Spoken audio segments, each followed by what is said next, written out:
বাংলাদেশের একজন বীর মুক্তিযোদ্ধা, নাম হচ্ছে অ্যাডভোকেট ফজলুর রহমান। তিনি গতকালকে সংসদে রাজাকারের বিরুদ্ধে কথা বলেছিলেন।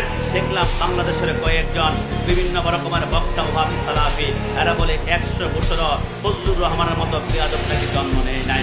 আমি চিন্তা করলাম তার বিরুদ্ধে এরকম গর্জন কেন দিচ্ছে, পুরোটা কেন ছড়াচ্ছে।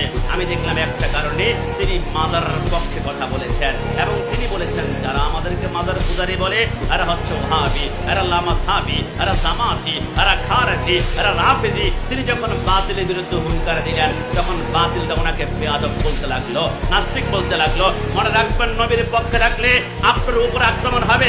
অনেকে বলবেন হুজুর রাজনৈতিক কথা বলবেন না। আরে না, আমি কাশিমি রাজনৈতিক কথা বলছি না।